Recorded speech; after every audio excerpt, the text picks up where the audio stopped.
Welcome, everyone. We're going to begin our program for this evening. My name is Matt DeGoyer, and I'm the Regional Director for the Lupus Foundation of America in the Pacific Northwest. We'd like to welcome you to our Lupus and You event, Coping with Brain Fog. And we would like to welcome all of you and thank you for joining us this evening.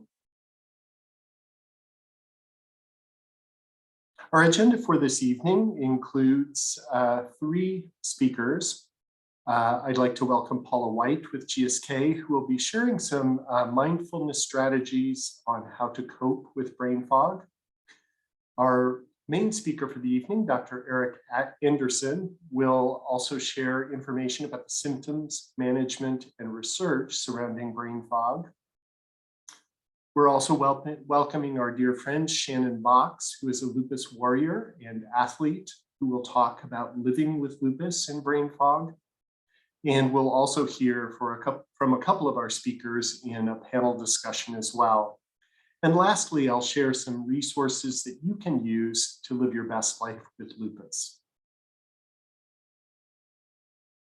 Before we get started, I want to make sure to thank our sponsors for this evening's event. GSK, Paula White is with GSK, is our primary sponsor this evening. We've also received support from Pfizer, Pharma, We Work for Health, and AstraZeneca. So thank you to our sponsors for making this evening's event possible. A couple of housekeeping items before we get started. We hope that you'll ask questions. During our last Lupus and You, we had a really active group of participants who asked great questions, which really helped us provide a great program for everyone. You can submit your questions through the Q&A feature in the event screen. And I believe there's also an option that you can make your identity anonymous if you prefer to remain so. We will likely use first names if they're provided when we do provide the questions to the panelists. Secondly, we've had great success in posting our Lupus and You event recordings, so you'll be able to rewatch and share with your friends and family after the event. This is being recorded, obviously, and we'll be sending an email to all of the participants after this evening's event. This month is a really special month for those living with lupus. May is Lupus Awareness Month. So throughout the month, you will have an opportunity to share your story, to make your lupus color of purple visible, and also wear purple on May 10th. So there are three things that you can do. You can post on social media. If you visit lupus.org, Lupus Awareness Month, you can find a toolkit with social media graphics that you can post during this month. Wear purple on May 10th for World Lupus Day. Wear your purple shirt, hat, pants, whatever purple you have. And when people notice your colorful clothing, make sure to tell your lupus story and talk about lupus. Lastly, I'd encourage you to register your team for the Walk to End Lupus Now. We have two walks coming up this year.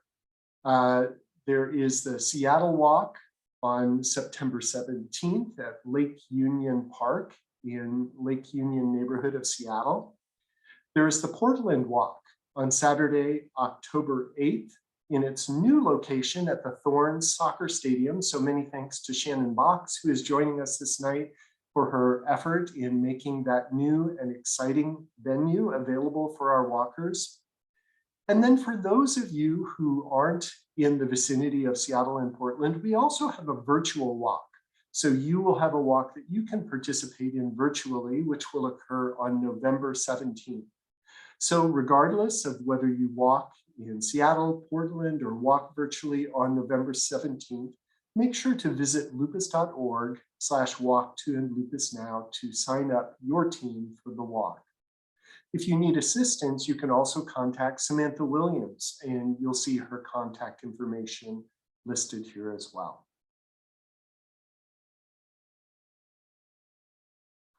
So with that, I'd like to get us started with our program for the evening. Our first speaker this evening is Paula White.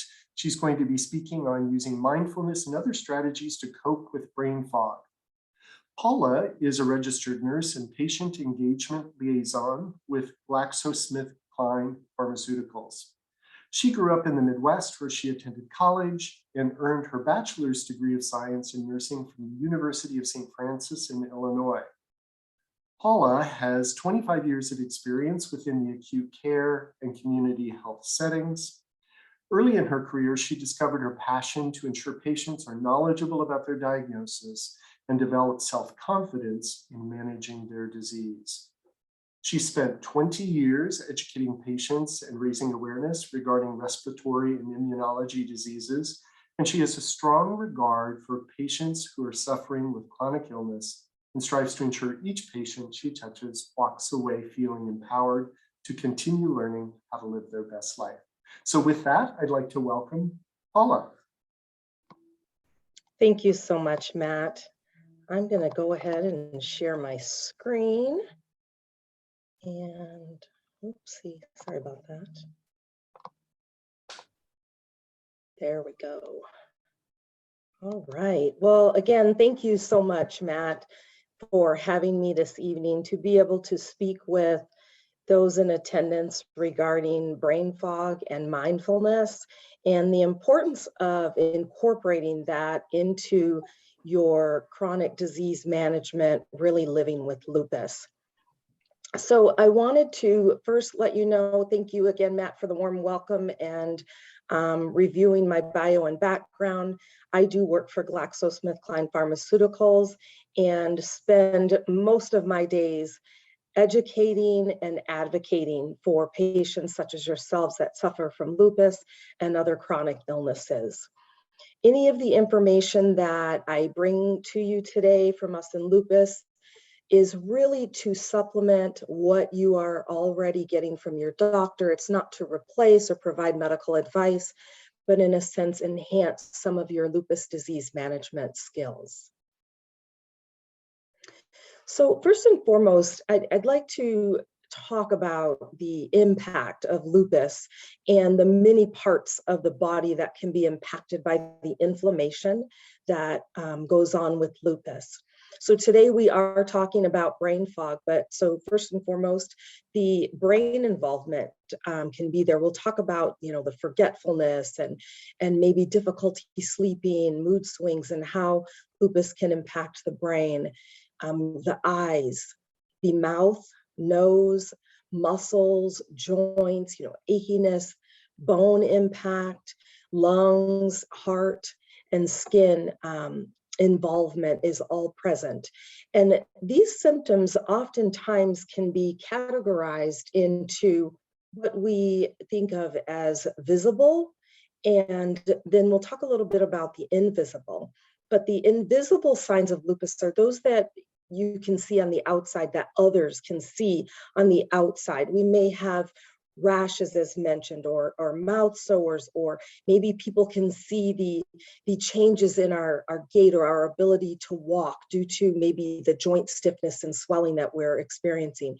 Weight changes, whether that be weight gain or weight loss, hair loss, something maybe that you can see when you go to take care of yourself in the mornings or readying for bed. So these are symptoms that, again, others are able to see, or you're able to recognize yourself by looking in the mirror, if you will.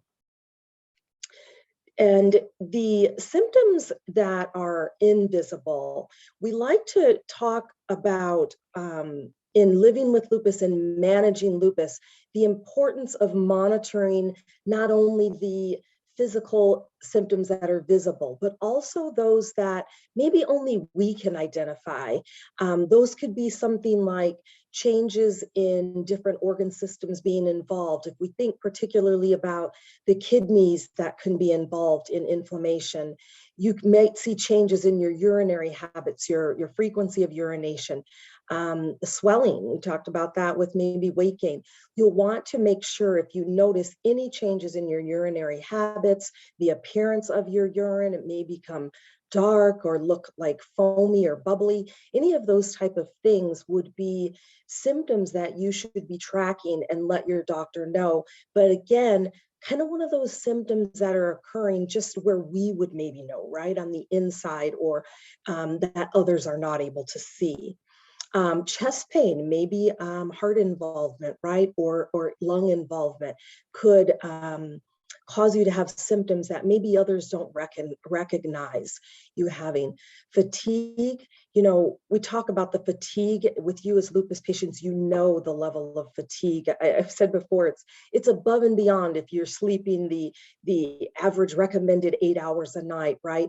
This is fatigue after you've consistently been in a habit of sleeping 8 hours a night.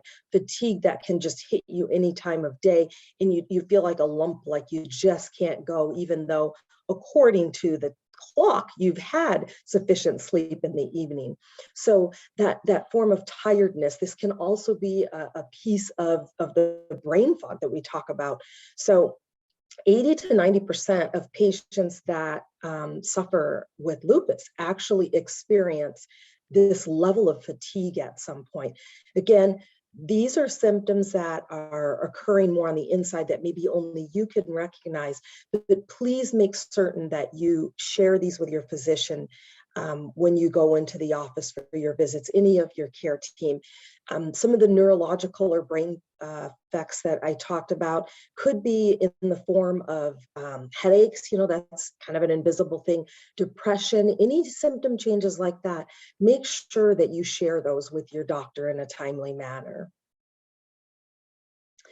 So since we are spending most of this talk, I know Dr. Anderson is going to dive in and give you some great information regarding brain fog, its causes, symptoms, and management.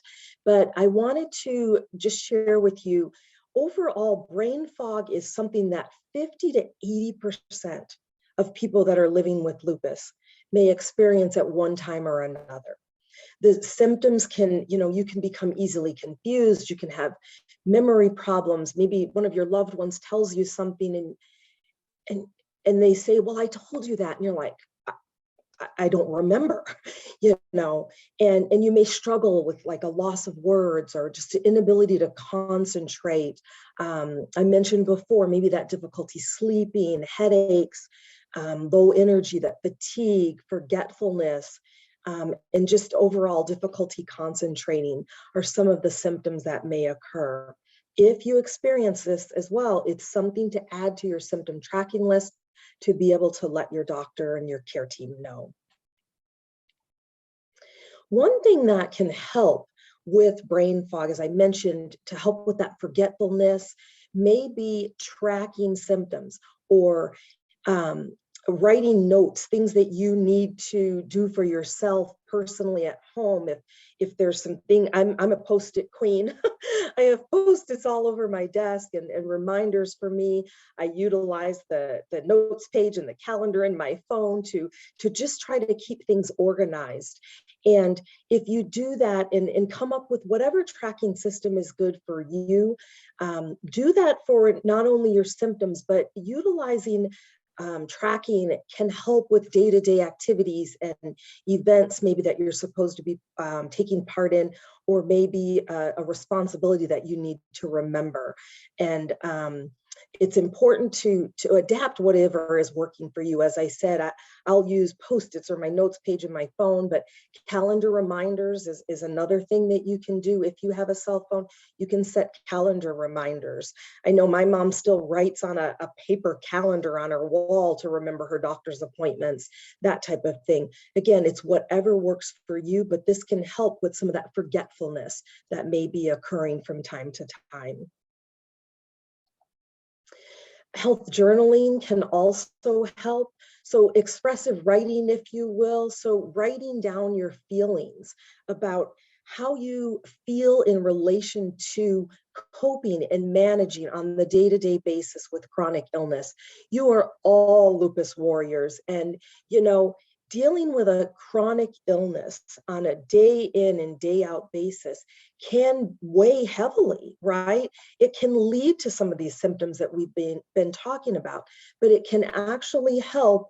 And there's been clinical benefits shown that can actually help if you just get a journal, and it doesn't have to be a fancy journal, it can be a spiral notebook, and visit that journal regularly and write down your feelings. Take this information to your doctor to help share with your physician how you're feeling and how you're coping.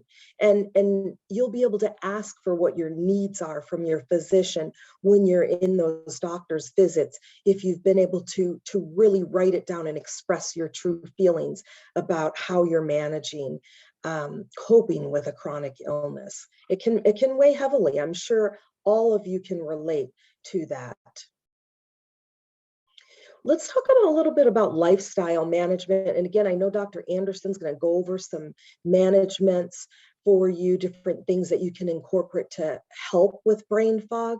So one thing is getting the right nutrition. If you need to talk with your doctor about calorie intake, but you know that saying, we are what we eat, that we've heard for many years, that is true. So making sure that we are filling our stomachs with healthy nutrients, vegetables and fruits and foods that come from healthy fat sources, and that we're being mindful of that on a regular basis. Yes, we want to be able to, go out and attend the birthday party and eat cake and every now and then have ice cream, that sort of thing. And that's okay too. But on a regular basis, try to be mindful of what your nutrition intake is every day. And it's something that you can reset. You can wake up fresh the next morning and say, I'm going to be mindful today in the present moment about what I'm actually putting into my body. And the nutrients that you take into your body can help with some of those symptoms of brain fog. Activity, it's important that we incorporate daily activity as well within the limitations of how you feel physically at any given point within your disease. There may be days where you just don't feel like getting out and taking a walk or doing any activity, and that's okay. And giving yourself the acceptance that if you don't feel like you can do it that day physically, that's okay. But again, reset that clock, right? Every day and think, how do I feel today? Is this a day that I can actually step out and maybe take part in some form of exercise and activity, and that works for you, something of your interest. Walking may not be your thing, but walking is something that I appreciate, and I think you all can too, in that we can do walking anywhere we are. If it's indoors, outdoors. I know I'm in Arizona, so pretty soon here, there's not going to be any walks. It'll be way too hot. And, we got to think about sun safety too, right? Those of you that are thinking of sun safety in relation to lupus. So maybe getting outside during certain times of day or certain times of the year, depending on where you live, is not feasible. But where can you get out and do some of these simple, less strenuous activities when your body will allow you to do that? Sleep is so important. We talked about the importance of sleep. Brain fog can actually cause you to have trouble sleeping or insomnia. So it's important that you have a bedtime routine, so that you are maybe journaling and clearing your mind through expressive writing before you do go to bed, talking with your loved ones, clearing anything that needs to be cleared, incorporating that bedtime routine, and getting sufficient amounts of sleep can also help. The rest, that's when our bodies do a lot of healing and can help with healing through our immune system during that time. So make sure that you're getting that important sleep. When you can, if you can, and you need to, take a nap during the day. Maybe on the weekends, maybe you work throughout the week, but maybe on the weekend, maybe Saturday or Sunday, maybe that's a time that you can actually squeeze in a little nap if you can. And I want to spend the remainder of our time talking about mindfulness. And really, mindfulness is something to be aware of when we really spend time within ourselves, within our thoughts, and give ourselves kind of that no judgment response that, it's okay. I live with a chronic illness.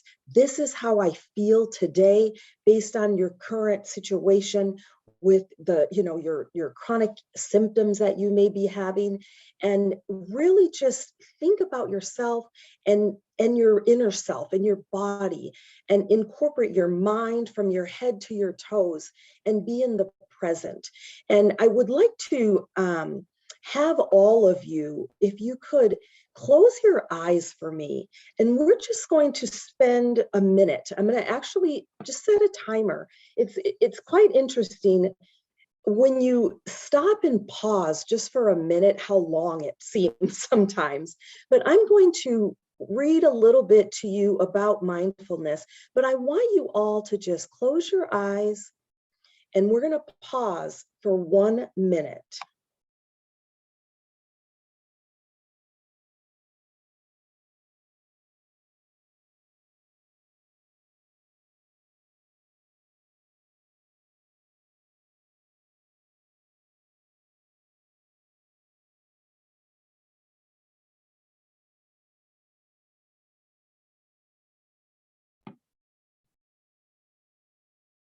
So I want you all to just focus on your breathing and breathing in and out through your nose and mouth.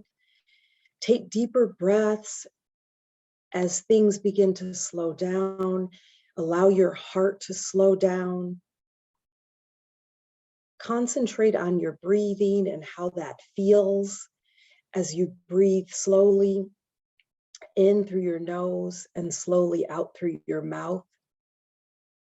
Try to stay in the moment and pay attention to your body. Think about your body from your head, as I said, down to your toes. How are you feeling? How are your joints feeling? How is your chest feeling? Think about head to toe, how you feel right now. And try to think of this and visualize this stress, these pain points that you might have. And as you're slowly breathing in and out, try to use this time as a relaxation time.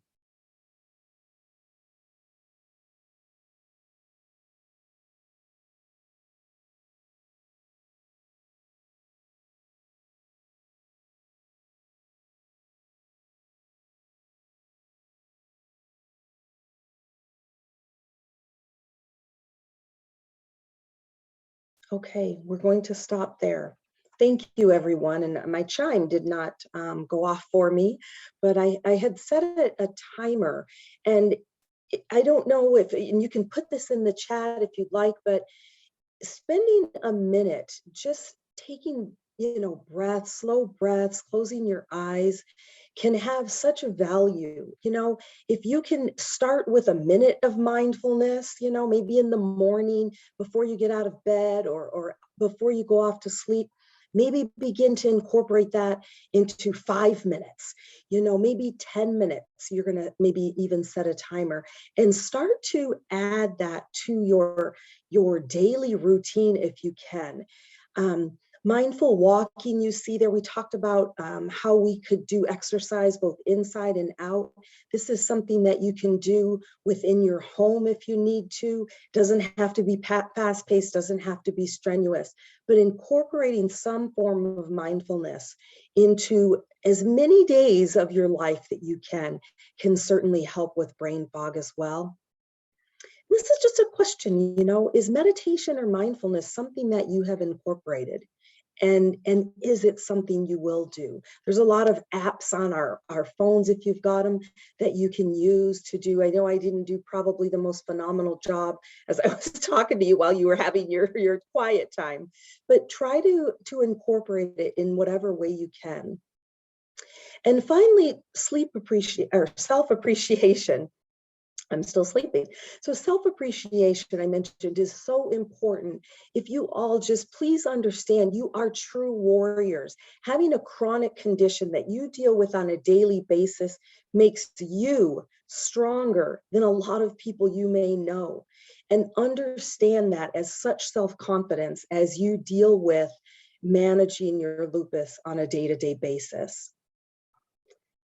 And with that, I would like to just let you all know the Us and Lupus program, or usandlupus.com, is a website you can go to for educational resources. There's additional information for coping with brain fog and managing lupus on the day-to-day that you can pull from that. There is a QR code if you don't happen to have your phone, and I don't expect you to have it handy, but if you do, you can hover over any of the QR codes.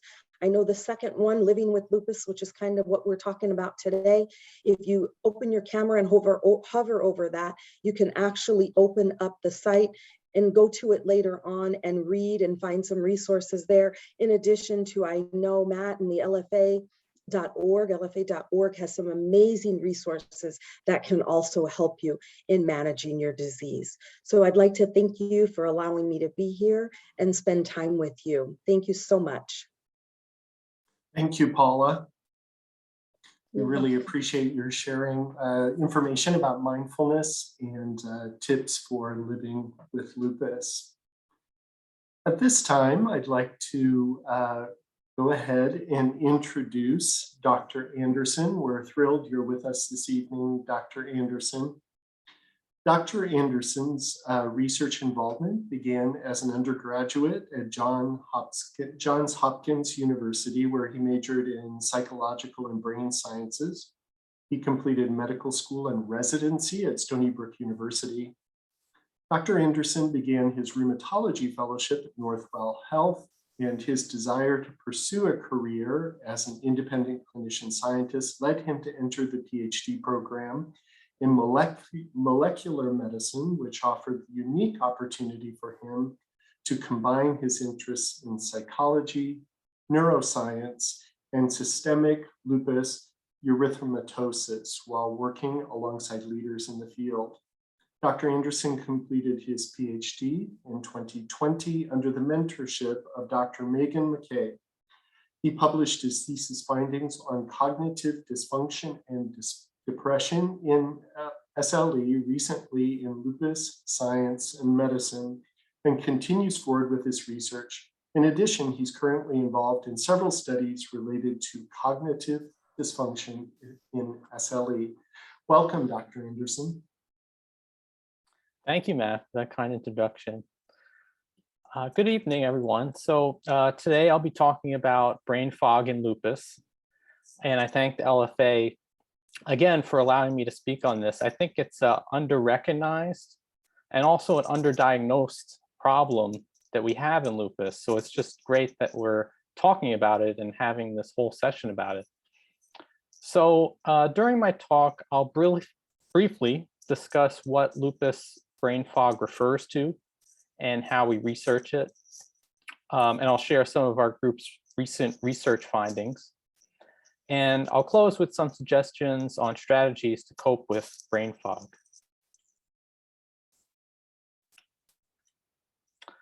So first, what do patients mean when they say they have brain fog?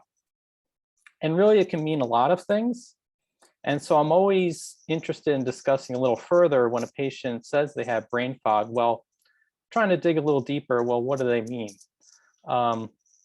And I'm thinking about one patient volunteer that we were screening for a research study actually just a few weeks ago. She said that her fog was like, in terms of her thinking, she felt like she was in a smoky room. And when I went more into that, she said specifically she had trouble finding words, like simple words during conversations. And she brought up another example when she's around her grandmother. She felt like her grandmother's thinking and her grandmother's concentration was better than hers, despite her age. So those are some real life antidotes, I think. And I've just listed on the slide here some specific examples of what brain fog can refer to. And so keep in mind, this list is probably not a comprehensive one. Brain fog is a broad term, but overall it can refer to things like forgetfulness, difficulty multitasking, trouble planning things, issues with what we call spatial memory, like forgetting where things are on your typical travel route. When this has been studied, it seems that attention, language issues, and memory problems are the ones that are the most commonly affected in lupus patients.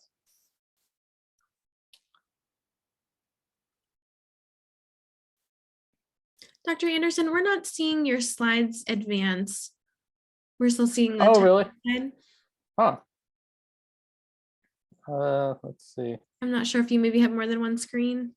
I do. It might not be, it might be sharing a different screen than the one where it's actually advancing.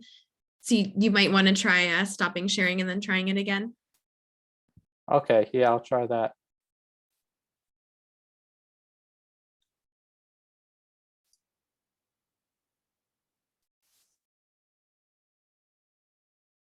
There Can we you see go. it? Yep. Oh, okay. Wow, that's strange. It must have just stopped. Okay. So yeah, this is the slide that I was referring to. So this is a list of problems that patients may commonly refer to as brain fog. And when this has been studied, things like attention, language, and memory problems are typically the most commonly affected areas. So how do we research brain fog in lupus? So in the research world, we refer to brain fog as cognitive dysfunction. A major challenge that we have with brain fog or cognitive dysfunction is determining whether lupus is causing it or the many other things that could potentially cause it, like infections, like medication side effects, for example. And in the chat, there's actually already some questions dealing with this, which I'd be happy to get to. So it's critical that research on potential lupus-related causes is done. And we've learned in the lab from mouse models of lupus that certain inflammatory molecules like autoantibodies can get into the brain and actually cause damage to brain cells. And this is work by Dr. Betty Diamond's lab, and others have done work on this. My research, for example, is focused on interferon, which is a cytokine, and how that might cause a metabolic imbalance in the brain, and that may potentially lead to cognitive dysfunction. And there are likely many other potential causes. Another angle that we come from is, well, how do we test for cognitive dysfunction in lupus? How do we know it's there? And it's mainly through what we call cognitive tasks. And I've included some tasks that we've used on the right side there. The task at the top tests spatial memory, and that's remembering the orientation of where objects are. So in this example, was the bed above the peach? The one at the bottom shows a grid, a red and blue pattern that we ask patients to remember because it goes away. And then after a brief delay, patients have to pick the correct grid with corresponding pattern. So a focus of this task is what we call working memory. And that's the ability to keep information in mind. And finally, I think a really exciting new avenue of research that offers particular promise is brain imaging. And I'd like to, on the next slide, show you some images that our group has published. This is a paper led by Dr. Mackey, my mentor. And I think an image says over 1,000 words in this case. So these are images from a type of MRI scan that looks at what are called white matter tracks. And these tracks connect different brain areas. So the scan on the left shows combined images of these white matter tracts from a group of healthy people. And the scan on the right shows combined images from a group of lupus patients. And you can see from these images that the white matter tracts that are in colors there in the lupus patients are much thinner and they're smaller than the healthy individuals. And we take this to mean that there's fewer connections between certain brain areas. And so this might relate to the cognitive problems that happen in lupus. And it's also important to know that these findings are from lupus patients that didn't have any known history of cognitive dysfunction or brain disease. They may not have necessarily been diagnosed with cognitive problems, but this is what we see on the scans. All right, so I'll talk a little bit more about coping with lupus brain fog. So I think importantly, even though we don't have directed treatments per se for cognitive dysfunction at this time, there are definitely steps you can take to management. And I think Paula gave us some great examples on how to do that. I don't think I can stress enough her point that physical exercise is hugely important. It has multiple benefits for the brain. We know that, it's been studied. Also, mental exercise is really key. So it's really important to just keep your brain active. Train your brain to be able to focus, to be able to pay attention to things. And there's ways you can do this. You know, there's a ton of distractions in today's world, things vying for our attention all the time. But a way to sort of train your brain to focus in is to really create some intentional time to read a newspaper article, a book. You might have to turn off social media or other distractions, emails, or even calls or texts. There's some other coping mechanisms you can use. And actually, another great resource is the LFA website. They have some great coping mechanisms on there. Paula mentioned task lists or to-do lists. I think those are great. You can use, another thing you can do is use visual cues to trigger your memory. Like if you want to remember to run that errand, leaving your keys right directly in view on the table. Another common complaint, as we know, is language issues, if trouble finding words. One way to cope with that is try to think of other ways to say what you mean. And I think I like to think about coping as being a good caretaker of your brain, meaning if you know you have a limitation, recognize it and try to manage it. Like give your brain some time to process things. So how can you do that? So like if you have something you're planning to do, you can budget some extra time in your schedule to be able to do that. And you ultimately may need to sort of cut down on your to-do list and you know, manage things one after another. Also, keep in mind, it could be helpful to join a support group, or there are also therapists called cognitive therapists out there, and they can give you some more tools to cope as well. So overall, I think I would like to leave you with the message that you aren't alone if you are a lupus patient with brain fog.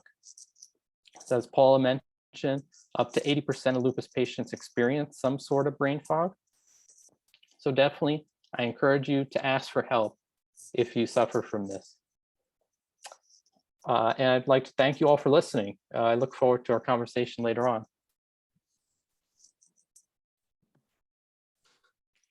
Thank you very much, Dr. Anderson. I'm going to continue with our program, but we'll make sure we make time for some additional questions before we finish up this evening. So with that, I would like to introduce our very dear friend, Shannon Boxx, who is volunteering so much of her time with the organization, and particularly during Lupus Awareness Month, really making lupus visible. So we thank you so much for that, Shannon. Shannon is a 3-time Olympic gold medal winner and World Cup soccer champion. Shannon won gold medals in 2004, 2008, 2012 Olympics, and was a member of the 2015 World Cup winning squad. She's currently a member of the Pacific Northwest Leadership Council for the Lupus Foundation of America. And Shannon was diagnosed with lupus in 2008 and began advocating publicly to help bring awareness to a disease very few people knew about. She's currently starting her own leadership company with a partner called Ethos Mentality Group that focuses on helping athletes prepare for life after sport. Shannon lives in Portland, Oregon with her husband and 2 beautiful children, and travels widely to consult and speak. Shannon, thank you so much for being here this evening. Of course. Thank you, Matt, for that introduction. Thank you to Dr. Erik Anderson and to Paula. You guys are amazing. Thank you for being on with us. I will be nice and short and sweet. As Matt said, I grew up playing soccer. I was a professional athlete for 14 years. And represented my country for 12 of those years. And in the middle of my career, I was diagnosed with lupus. My main symptoms for a lot of my playing years were extreme fatigue, joint pain, and a butterfly rash, which is very nicely hidden behind some makeup that I use every day because it now no longer goes away. It stays there permanently. The first couple of years of my diagnosis, I felt I had to keep my disease a secret to protect my job. Because as we all know, a lot of people don't understand what we're going through on an everyday basis when our symptoms aren't really visible. And the truth is this disease is devastatingly difficult. As the years went on and I retired in 2015, I started noticing that my symptoms were getting worse. I continued to have extreme fatigue, joint pain, mouth sores, headaches. And about 5 years ago, I started recognizing brain fog. Became more of a dominant symptom for me. And I remember when it first started happening, a lot of times I felt like I was in the car and I was driving my kids to school. And I just remember feeling this just airy, weird, cloudy, couldn't really focus, almost a lot of times forgot where I was going. And it was just this weird feeling. And didn't know what it was at first. And so once I started recognizing that this was what it was brain fog. I talked to my doctor and she had mentioned that this is probably what it was. Then I was able to to realize when it was happening. And so for me, a lot of it is that lightheadedness, that feeling of I'm in a complete fog. I'm very forgetful. I do write down everything now. Speaking can be hard, which is something I do a lot, is I speak. And so it takes me a lot longer to kind of remember my speech and focusing on remembering it when it becomes a long speech that I have to do. Sometimes I'm doing 10-minute, 20-minute speeches, and it takes me a lot longer to practice that because of the words seem to not come out all the time, even though I know what I want to say. And then my attention and concentration sometimes is just non-existent. And the part that's so frustrating is that I feel like my day is ruined because I can't really get the things done that I want to do that day. And one thing I have learned over the years while I was playing with lupus and even now with my 2 kids is that I have to be okay with that. I have to, I've really learned to just say, you know what, today is not that great of a day. I need to relax and let myself recover so that tomorrow is a better day instead of fighting through, pushing through, and really making my symptoms worse and my flares last that much longer. And so that's pretty much where I am these days. And for me, a lot of my own things to help me with brain fog are dealing with anxiety. I deal with a little bit of anxiety. I have a lot stressful life. And so I think some of the things I try to do is minimize that. And that really helps with brain fog for me. I think that my diet has really changed a lot of my symptoms. I find myself having less symptoms when I am eating the most healthy way that I can. No coffee, which unfortunately I love, has helped. And, again, writing everything down. And then the last thing is just being gentle with myself, understanding that not every day is going to be a great day, and try not to beat myself up when I am not feeling well.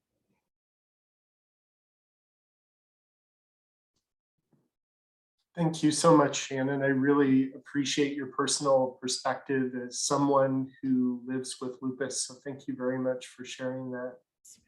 So I'd like to ask our panelists a couple of questions, and I want to make sure that we have plenty of time to get to some of your questions as well. But first of all, Shannon, what are some of the things that you wish more people knew about living with brain fog? It's funny, I'm looking on the Q&A right now, and I have a lot of the same questions. I think, Dr. Anderson, you mentioned one time, it almost kind of sounded like it seems like it's a consistent type of thing. And for me, it feels like it comes in and out. So I would like to know more about that, of like, especially when you're trying to diagnose it with some of those tests, like what if it's a time where you're not really in that flare? Will you still recognize that we have brain fog? Or if it's something different? I think that's one. The risk for developing brain fog, I'm always concerned of what does this mean long-term for me and anybody that has brain fog. I think those would be two main questions I have. Yeah, Dr. Anderson, do you want to talk a little bit about those two things? Yeah, those are great questions. I think the short answer is a lot more needs to be learned with regards to brain fog over time, because it hasn't been studied very much. And actually, in the limited studies that have been done, it looks like cognitive dysfunction does tend to fluctuate, or it tends to remain stable rather than progressively worsen over time, like a dementia type of disease like Alzheimer's. So I think that can be really reassuring to patients, and it does reassure patients that they can have a reasonable quality of life and control over some of their cognitive issues, their brain fog, by addressing it, coping with it. And I think the other question you had too was really interesting about, well, we do these cognitive tasks, but what happens if we're doing them when patients aren't having an issue? Shouldn't we be doing them when they are having an issue? And that's something that we want to study better. There's an initiative to arrange a registry of lupus patients and to capture, so to speak, those episodes of when patients are having the brain fog. So we're leaning more towards tests that can be done at home, even on the phone, on an iPad, something like that, so that when patients are having the brain fog issue, they can do the tasks right on their phone or on a tablet or something. So it's a little hard to do a study like that because studies by their nature are very controlled things. So that's where a lot of the difficulty lies in this, and another of the challenges here, but it's a great question. Yeah, thank you, Dr. Anderson. Yeah, I think that picks up on one of the questions from Barbara about whether brain fog creates some permanent degenerative kind of changes in the brain. We have a question from Tatiana. It says, is there a way to know if brain fog is coming from lupus or some other kind of inflammation, such as a migraine? I think you may have touched on that a little bit, but she says, I never know if my exhaustion in brain fog comes from a specific migraine phase, or is it a lupus flare? Yeah, that's another great question. And it's another of the challenges we have in in determining what's causing cognitive dysfunction, because, you know, as I briefly mentioned, there's many things that can contribute to brain fog. Migraines is one of them. So, you know, it's difficult, and unfortunately, a lot of studies in this have grouped lupus patients with these problems all together. And it may be that these problems have different causes biologically contributing to them. For example, headaches and migraines, it could be related to the vascular system or the blood flow system to the brain, rather than the brain tissue itself. So, a lot more needs to be learned. And I think it really brings us back to the value of research in this area, being able to connect lupus to the brain fog rather than the many other things. And it's actually one of the focuses of my studies and our group studies. You know, can we use these imaging tests? Can we use tests in the blood to determine whether lupus is causing the issue or the many other things that can cause the issue? Thank you, Dr. Anderson. We also have a question from Monique. You touched a little bit on your brain scans, but could brain fog be related to chronic small vessel ischemia in the brain seen on an MRI with some white matter disease? Yeah, the short answer is absolutely, it can. And again, that also brings us back to the issue, the challenge in determining the cause of the brain fog. Any kind of damage to the brain can cause cognitive problems. And small vessel ischemia can be caused by things that may not necessarily be lupus related. If there's atherosclerotic disease, that can contribute. So it's one of the challenges we have as researchers. And it's also a challenge when we're designing our studies. Sometimes, for better or for worse, we may have to be selective in the types of patients that we include in research studies, to really be able to say, well, it's not the small vessel disease that's causing this issue because the patients didn't have that in the study. We know that. So those are the types of studies that need to be done to tease this out. Great, thank you. And Shannon, I know we're talking a little bit about some of the different things that Dr. Anderson is studying. Is there anything else in particular that you would love to see studied related to brain fog?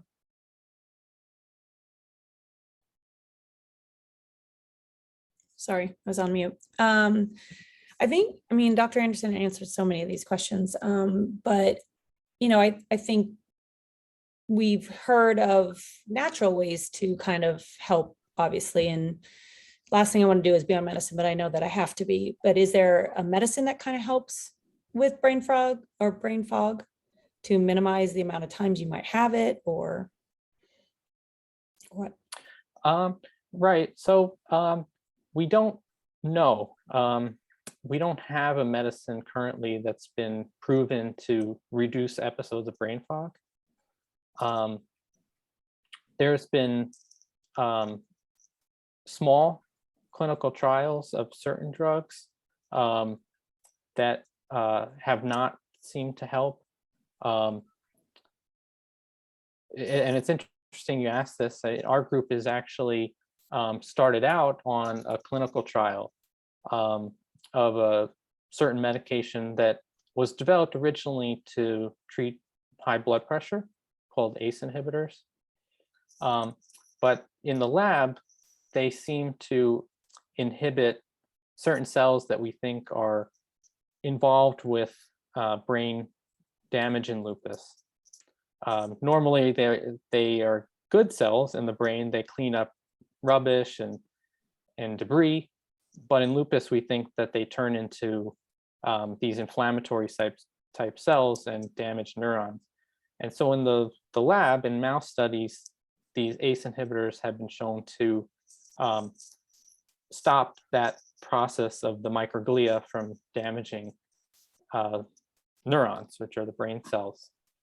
So this trial has just started recruiting patients. And the way we're determining if the ACE inhibitors seem to be working in humans with lupus rather than just mice is using brain imaging scans. There's actually a marker for these microglia cells that we can look at to see whether the ACE inhibitors cause a decrease in the activation of those microglia. So that's really exciting for our group, and hopefully we'll have treatments in the future. Thank you, Dr. Anderson. That kind of dovetails with a question from Edie. You were talking about Shannon's question about medications making it worse, medications making it better. Are there any known medications that complicate the symptoms of brain fog? Yeah, there are, and like some of them are medicines lupus patients may take. Unfortunately, like steroids can cause lupus brain fog issues. I think that's really the biggest culprit that we see. The relationship with other medicines that we use, I think, are a little more unclear. But that is something that I can say, there are associations. Which is why we try to limit steroids as much as we can. Right. Thank you. One of the reasons. Yeah. So two more quick questions before we wrap up. I really appreciated a comment by an anonymous attendee. She said, I work a full-time job. I'm exhausted by the end of the day, no energy due to chronic fatigue, and that we're often encouraged to do various things to manage our lupus, track symptoms, track diet, exercise, and what do we do if we just don't have the energy for all of that stuff? I really empathize with that comment. Yeah, I do too. And I hear this too from patients, and I completely empathize with it. I think it can be difficult.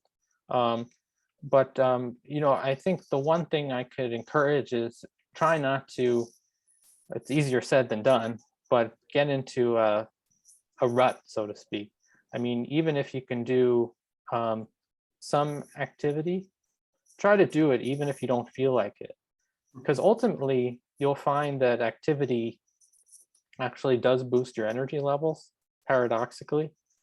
You may think, oh, if I exercise now, I'm going to feel even worse, but it can help people feel better. And, I've heard this directly from patients.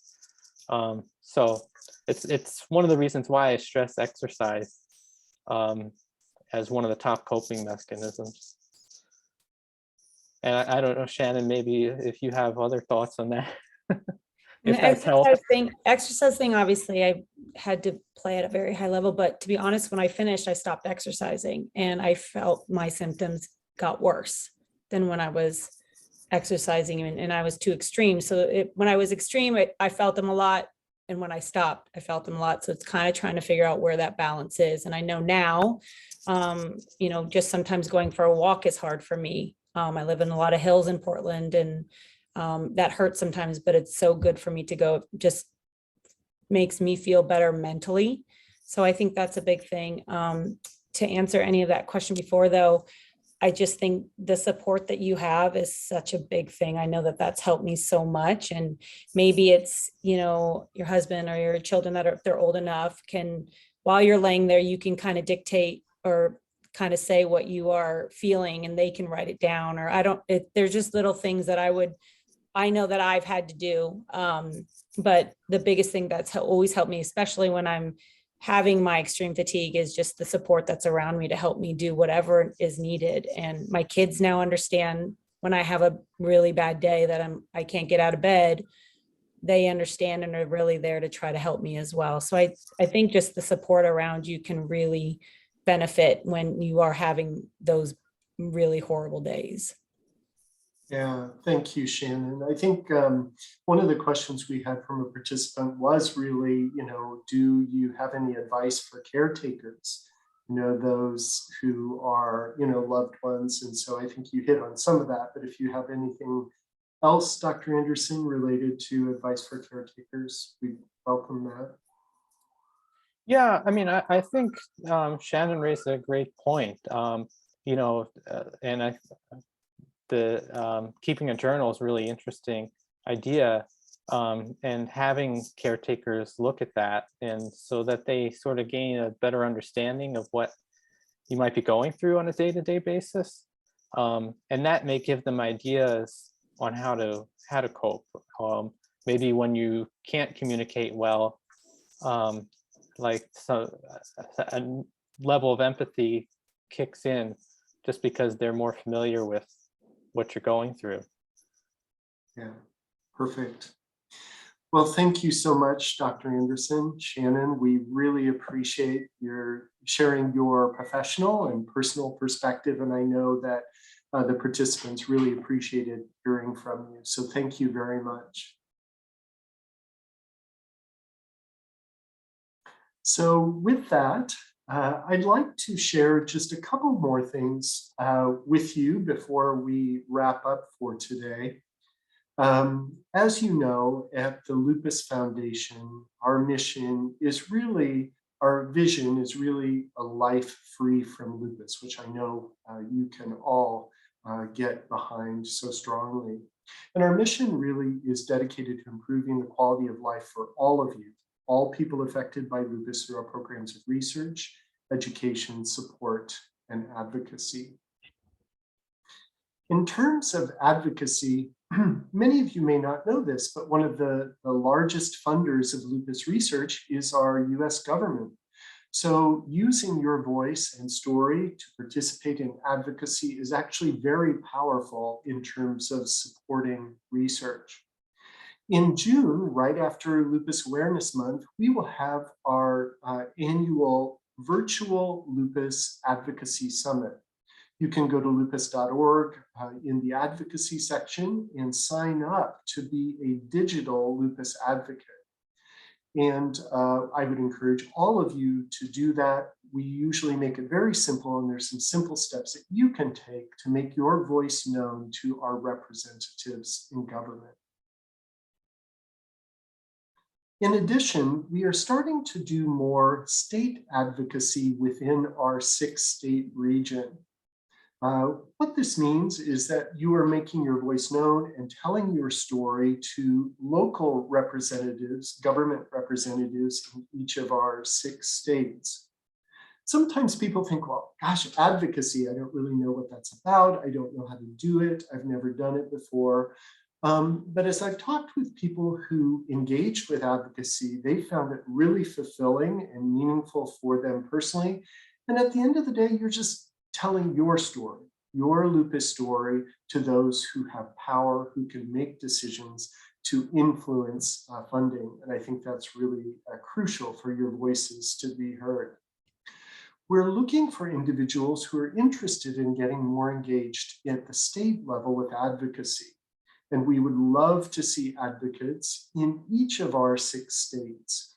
If you're particularly interested in advocacy, please email me directly at degoyer, my last name, degoyer@lupus.org, DEGOOYER@lupus.org, and let me know if you'd like to get involved. I would love to have the chance to talk with you and find a fit for you to engage in our advocacy efforts. So with that, I want to thank all of you. I want to give an extra thank you again to Dr. Anderson, Paula White, and our very dear friend Shannon Boxx. Shannon, thank you so much for all you're doing this month. We really appreciate it. And have fun. Shannon is being inducted into the National Soccer Hall of Fame this month during Lupus Awareness Month, which is amazing. So congratulations, Shannon. More And thank opportunity you to all. talk about lupus. So thank you. Yeah, thank you. We love that. So we really appreciate your using your voice and setting an example for all of us and for sharing your story. So thank you, everyone. And we hope you have a wonderful evening.